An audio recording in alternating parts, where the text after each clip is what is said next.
Starting the Okay, recording now. perfect. Thank you, Chandler. Hello, everybody, and welcome.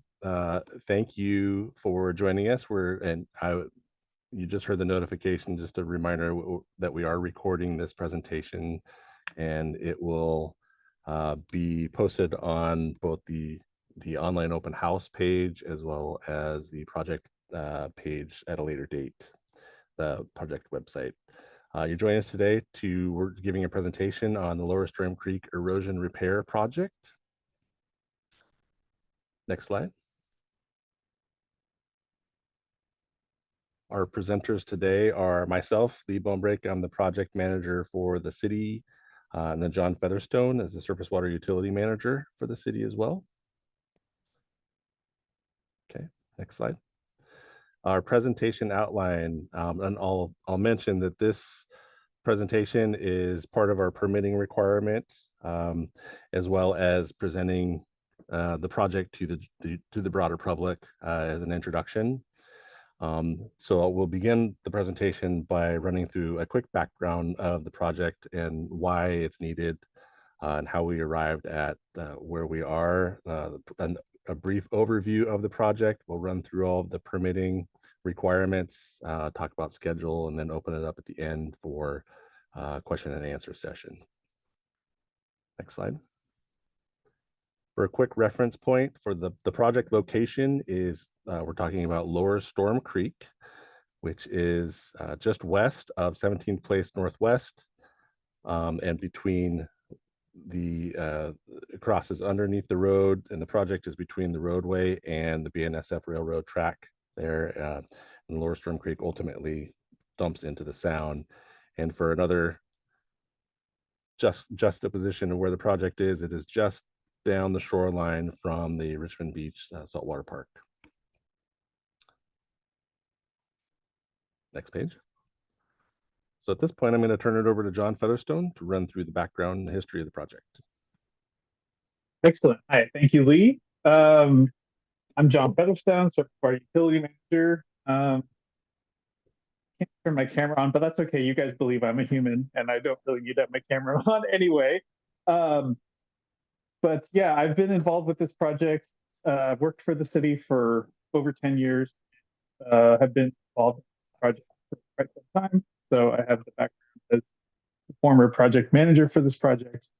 And I'd like to share some of the history as far as our best understanding of the issue that this project is going to develop and how we came about our current approach. So what you see on this slide here on the right side is actually an older picture of kind of what's the focal point of the problem. So this was probably taken about over 10 years ago. It was worse than this when I saw it. So it's probably about 2010, I would guess, in the picture. But to understand sort of where this project is and how we got here, a little bit of background. So Storm Creek is a small perennial stream that flows year-round. Much more water in the winter than in the summer, but it does tend to have even some flows in the summertime. It drains about 3/4 square basin, so not a very big creek. There are a lot of other similarly sized smaller streams on this western part of shoreline and the eastern shore of Puget Sound, all up and down the Sound. A lot of these streams were basin areas were determined. Oh, sorry, am I breaking up? I'll try and stay put near the Wi-Fi. Thanks for letting me know, Mary. Okay, so and let me know if I continue to break up. I'll see if I can to change my audio setup. But so this creek drainage was determined during the last ice age, like most of the major features we have in this area. Up until sort of European colonial times, European initial settling started in this area about 130 years ago. The stream was thought to basically drop off into the Puget Sound at a 30 or 40-foot high waterfall around where the bluff is that the railroad tracks on the bottom of. And presumably the stream had been like that for hundreds, if not thousands of years. And that railroad was developed in the 1890s is when it was originally built, featured shoreline. And of course, they put the creek in a culvert underneath that railroad, but it didn't really affect this project area upstream. What did start to change some conditions was development in the basin, starting around major development really didn't start until after World War II. So the 1940s, 1950s, the neighborhood of Garden began to develop. Okay, hold on. Let me switch my audio setup. I think my headset is just not helping.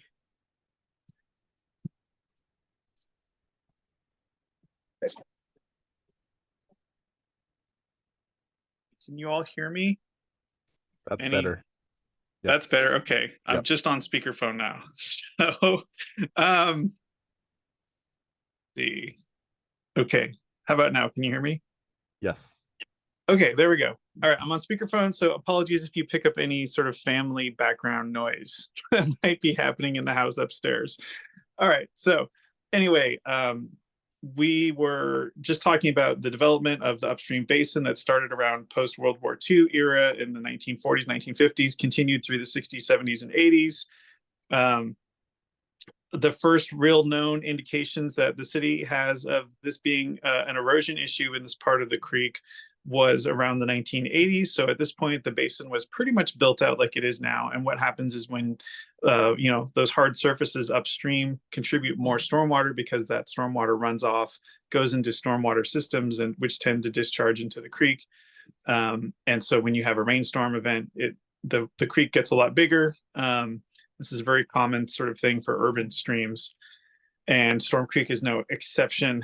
So urbanization led to a higher increase of flows, and those increase of flows eroded the sort of shelf that the waterfall had once been on, and that stream began to sort of erode its way through its own bed, start cutting down and backwards, sort of almost like unzipping the ground. So this started probably well before the 1980s. But really didn't become more of a noticeable issue until the 80s and 90s. And by 1995, Ronald Wastewater District had a sewer pipe that was crossing in the creek, right sort of in our current project area, that was being threatened by this erosion issue. So that Ronald Wastewater installed two sort of rock and concrete structures called gabions that would control the grade of that creek. Which they generally succeeded in doing that. The downstream-most gabion is actually still in place. That's what's in this picture here. And this was sort of when that downcutting arrived at the toe of that gabion back around 2010. And it's since only gotten deeper. The gabion is sort of hanging on by its fingernails, so to speak, and can't be expected to continue holding that grade for much longer. I'm surprised it's lasted as long as it has, but that's what this project is really all about. That scour hole that I'm referring to that's shown in this picture here really grew a lot from 2010 to 2013, starting at about maybe 2 or 3 feet deep, like what's shown here, and growing to 10 to actually 14 feet deep is I think where it is today. And most of that depth happened in just 3 short years. That really got a lot of people's attention, both in Ennis-Arden and the neighbors and at the city. The city did a basin plan in 2013 for Storm Creek, and one of the sort of major issues that the basin plan was trying to make recommendations on was this erosion problem. The city started doing erosion monitoring surveys in 2014, which is when I started being involved, and we did annual surveys for, next slide, please. Started doing annual surveys for the next 4 or 5 years. What we realized at that point was that the parties who would be most affected by this erosion issue came to sort of an understanding that it would be best to partner up to be proactive about addressing this problem rather than waiting for something worse to happen. So Ronald Wastewater District, City of Shoreline, the Ennis-Arden Club, and the property owners who were adjacent to this issue began to develop a partnership. When Ronald Wastewater was assumed by the City of Shoreline, then those sort of 2 partners became one, and the city has really been carrying on as both the sort of wastewater utility interest as well as the surface water utility interest. And so in 2017 was really when we started to talk about forming that partnership. It took a few years for that to happen. And in the last really 3 years have been focused on the city leading the design efforts to develop our solution to this erosion issue in a manner that should benefit all the partners.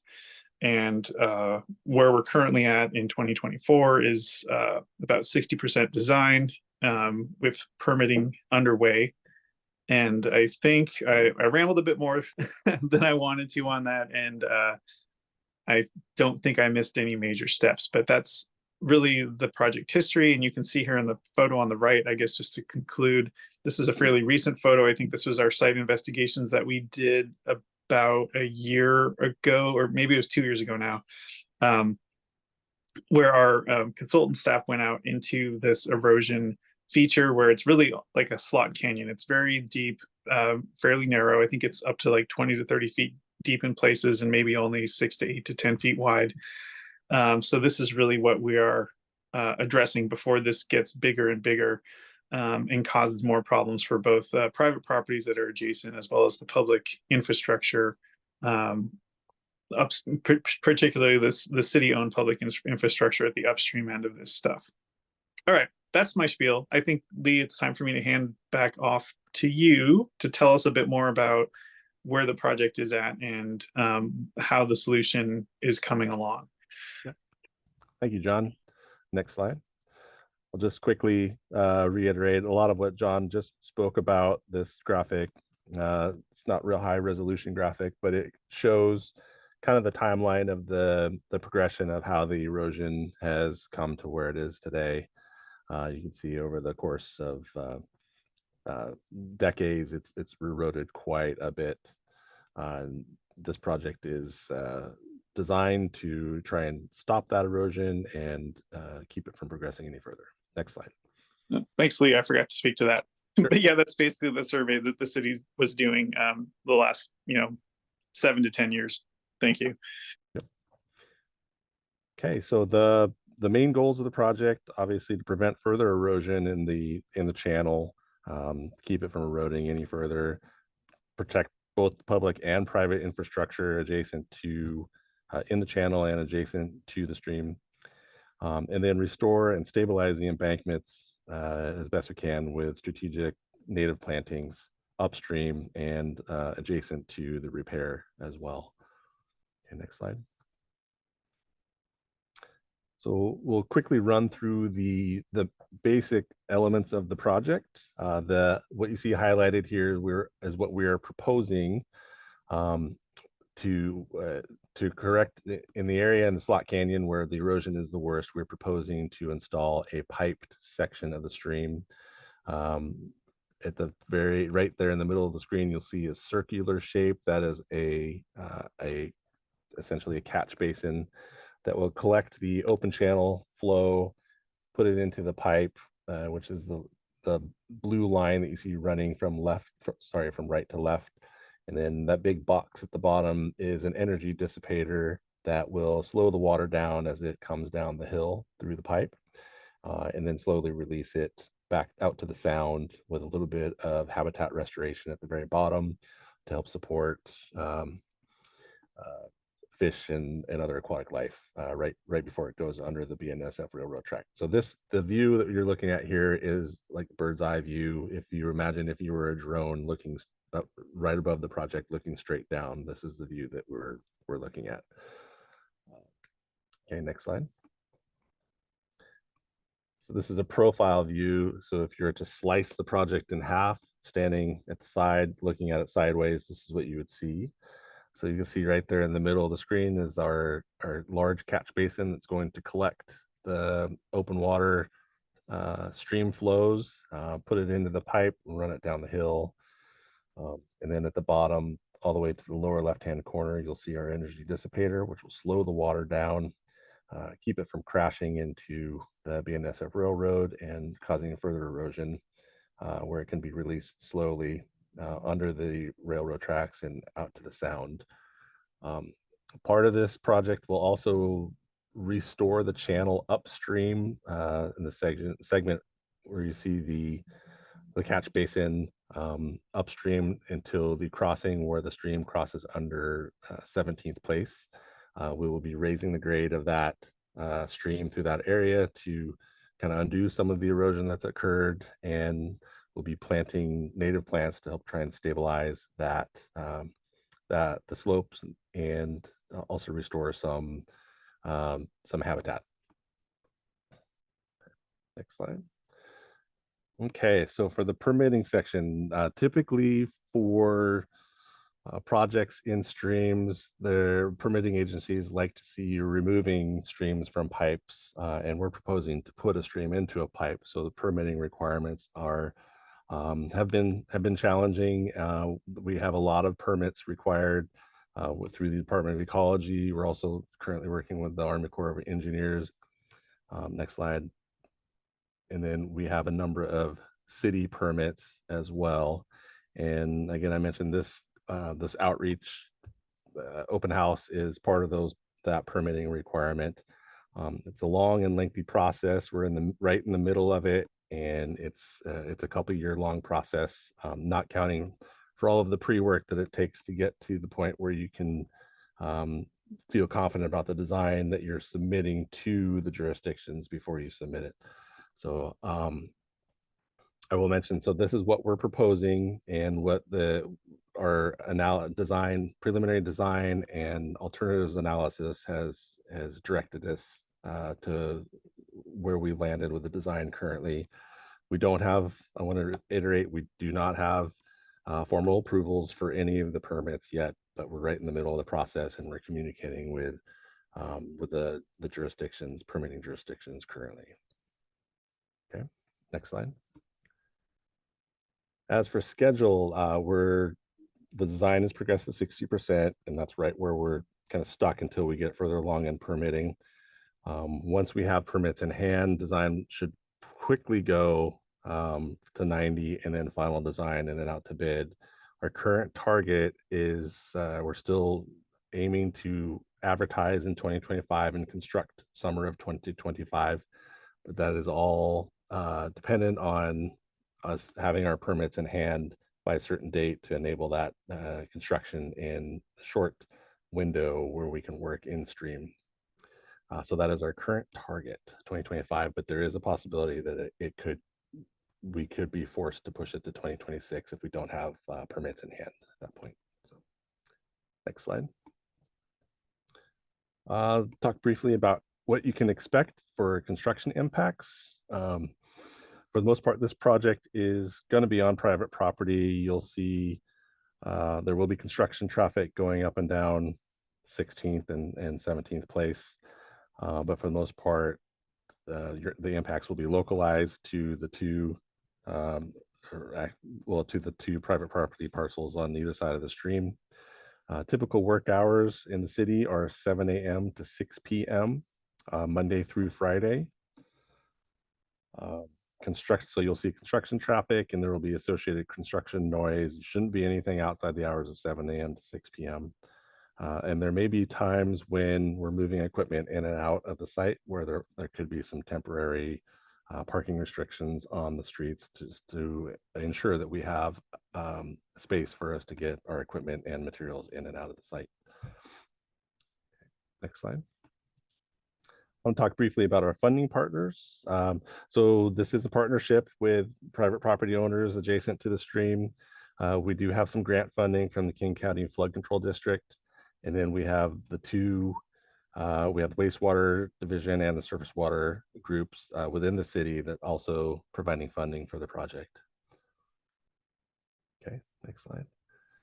So we would like to hear some feedback from you guys or any questions that you may have. We'll take that information, and where we can, we'll use it to modify the design if feasible. I will say that the design, there are not a lot of opportunities to change the design because of there's very few alternatives that we can actually take to correct this. But if there are areas where collecting your feedback, if we can use them to make improvements, then we will do that. Okay, next slide. So at this point, I'd like to open it up for questions and answers. And I will mention a reminder that this is being recorded. So if you're not comfortable asking questions over speaker, feel free to drop them in the chat. And if you're not comfortable with that, you can also leave questions or comments on the online open house page as well. And once the online open house period has concluded, which is it'll be open until the 13th, then we will provide responses to all of the questions collected through the open house, and through this presentation process, we'll provide questions and answers as a summary and attached to our project webpage. Okay.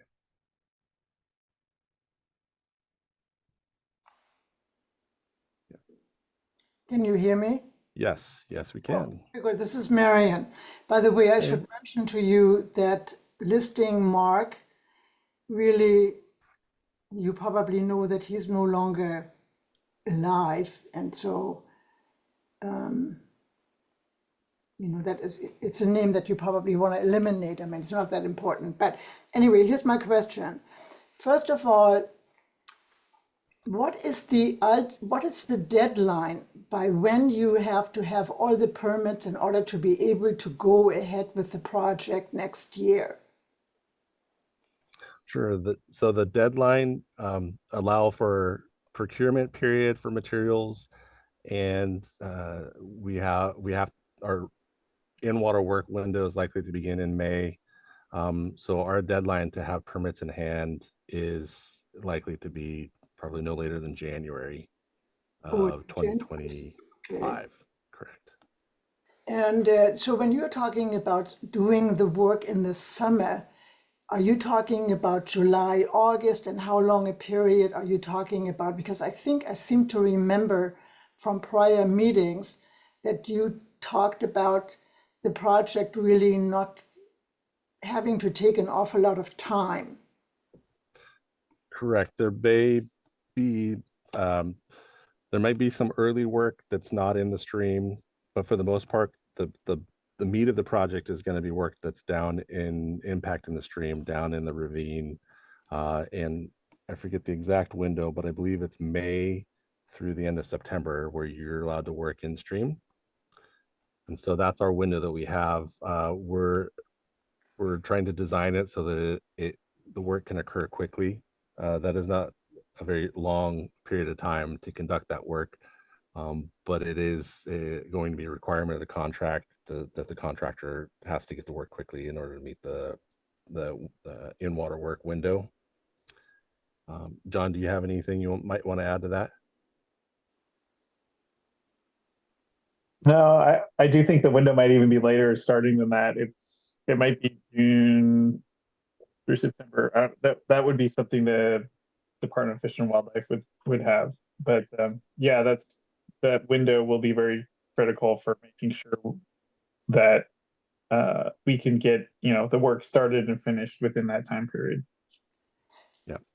And there may be some work that we're able to conduct outside of that window as long as we're not impacting the stream. I know there's going to be some restoration on the embankments and some restoration of some of the staging area, and we're going to have to bring in a big crane to drop the pipe and the structure into the creek. So a lot of work might be happening outside of the stream on either end of that window as well. But I was a little bit surprised when I got the notice from the Department of the Army, or the Corps of Engineers, that it talked about, or it may actually have been you guys too, who talked about that the sewer substation, may be in jeopardy and negatively impacted. It really made no mention at all that the sewer pipeline totally runs along the upper level, of the embankment, which really, in a way, is much more in danger, because like at my house, I'm just very, very close to where the pipe actually is and winds up going across the creek. But it makes no mention of that, because I remember from a meeting that I think even Margaret at the meeting was kind of surprised to hear that the sewer pipeline was not running across the street side. And so, I mean, in my mind, you know, when the Army Corps of Engineers looks at this, I would like to think that there's a higher degree of urgency, because it seems like during the last couple of years in particular, the downpours have just been incredibly devastating. I don't know if you have been down here at all. I mean, all of a sudden, what I can see from my place, I'm now beginning to wonder if this goes on for another year, if it puts my shed in jeopardy, which never even used to be a thought that I had before. And now all of a sudden we have a very much of a widening area that is carved out by the downpours.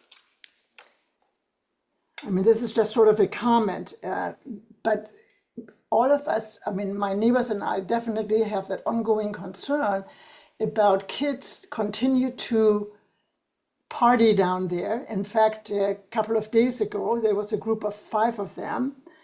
And, you know, we had asked about having some sort of fencing in order to prevent them from turning this into a hiking trail. And I don't know if you have had a discussion about whether or not you can do that. So from the design side, our design is going to include some fencing and whatnot to prevent people from falling, in particular down at the bottom where we have our energy dissipator. But we don't own, the city doesn't own the property. And so we do have some limitation as to what is our responsibility to keep people going up and down the stream channel. From our design side, we're going to be keeping people safe from the infrastructure that we're installing, but in terms of keeping people from accessing the area, that's really kind of the responsibility of the property owner. John, do you have anything you want to add to that? Can I kind of intervene for a second? Because when you were saying that, you know, you don't own the property, obviously the ravine portion is really owned by the homeowner association, which has taken no responsibility for any of this whatsoever. But it had been my understanding that the concern centered more around whether or not it was going to be permissible to do this. I think that is what Margaret kind of inferred,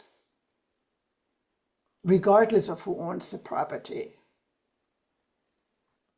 Yeah, and Marion, those are good questions. So I think what we're, you know, currently at in the design is making sure that we have improvements that provide the function that we need them to, and that we keep people from, for instance, falling into those improvements.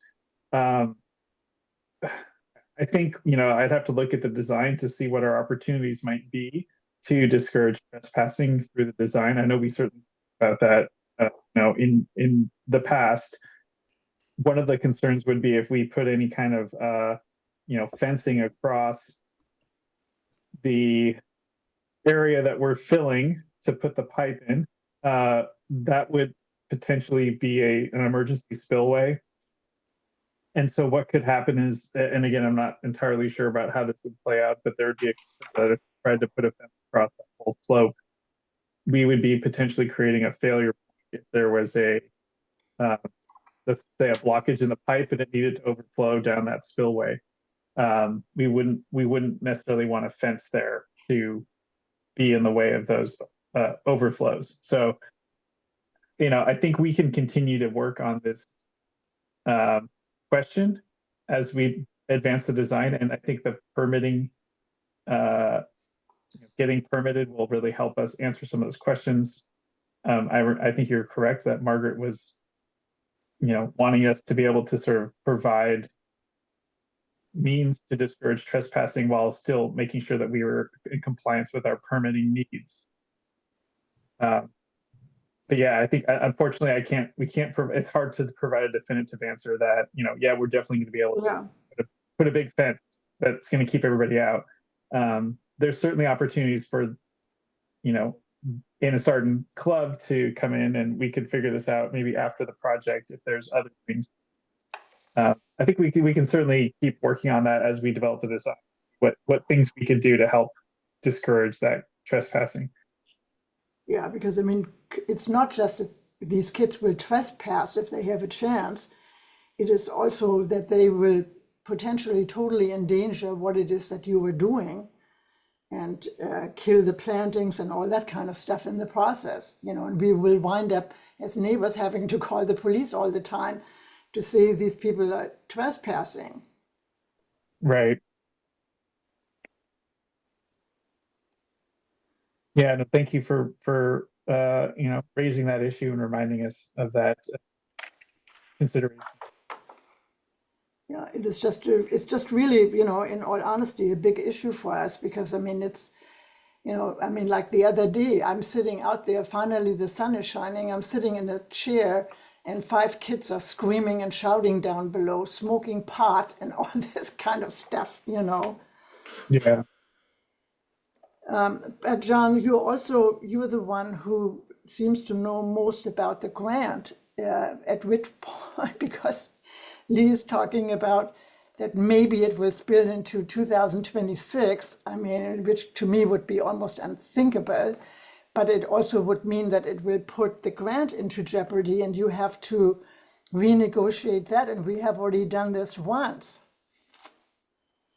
Yeah, that's a really good point. We did extend it recently through the end of 2025. So, you know, if we do have to go to 26, that would be a pretty, you know, that'd be an extenuating set of circumstances. I can't predict what the King County Flood Control District is going to do, but again, I think, you know, from whenever I've worked with them, they want to see that the project is making progress.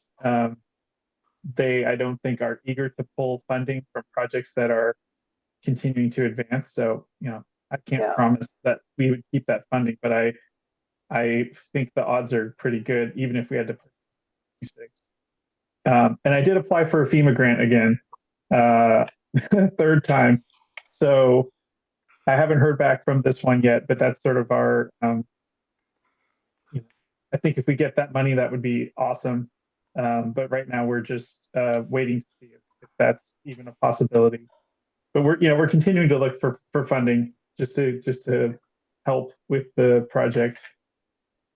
Yeah, because it certainly brings up, considering how many years we are into this, and you know, we haven't really gotten a bid from anybody. I mean, I think you guys are the ones who talked about $1 million project, but you know, with the years having gone by, prices surely have gone up as well.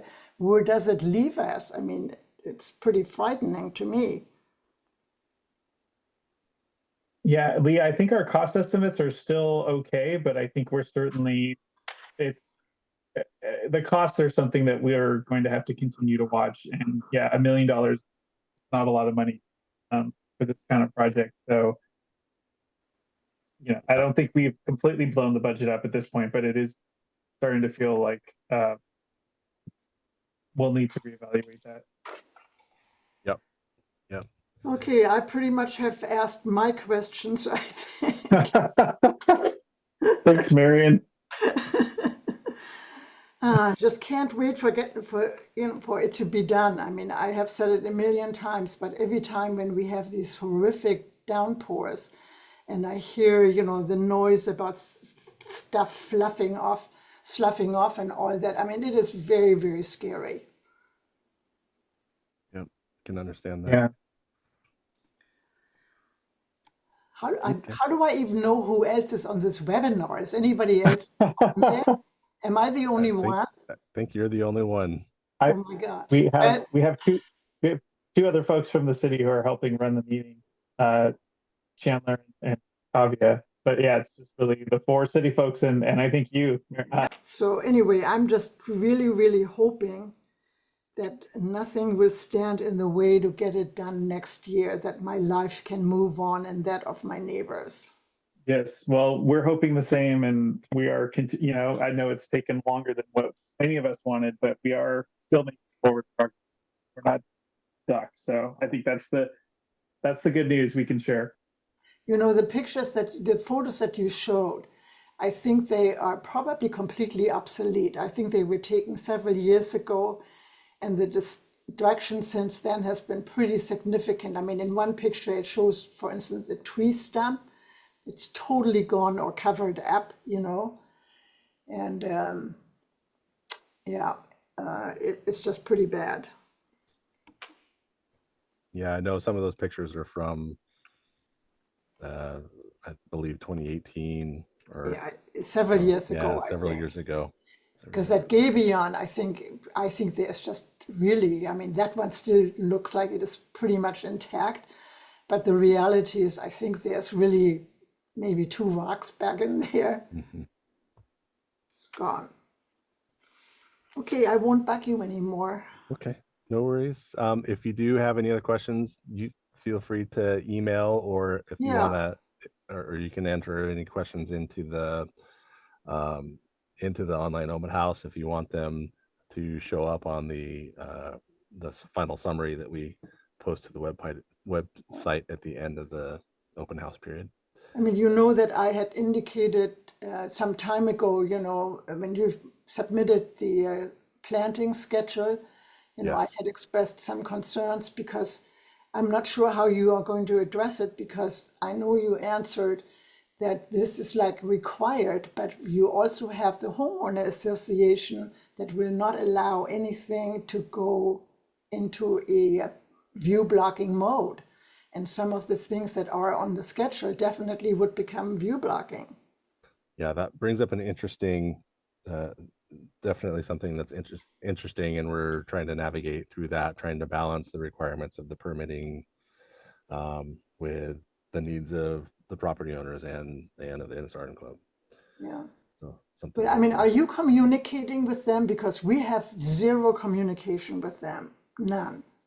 Every time we have a design milestone, I send them, we send them the plan sets. That's similar to what we do to you. We give you opportunity to review and comment. Same thing for them. So that's been our communication with them. I mean, are they actually responding to you? We've had minimal comments from them, but yes, they are responding, acknowledging that they've received and reviewed the documents. Okay. How about sending money?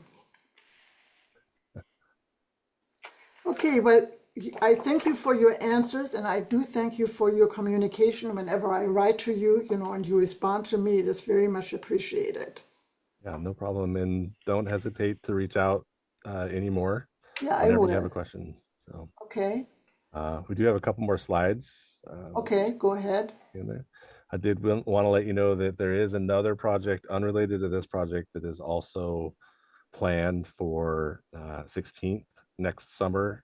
There is a small pipe repair project going up 16th that will impact the road. We are coordinating with this project and trying to time it so that we can get that pipe repair done ahead of this project so that they're not occurring at the same time. Oh, okay, I didn't know about that. Yeah, we haven't had much outreach on that one yet because we're still really early in design, but you should hear from us in the next few months. We'll begin sending Okay. coordination out for that. Yeah. Okay. Next slide. And then finally, you know how to get a hold of us if you have any questions. I do.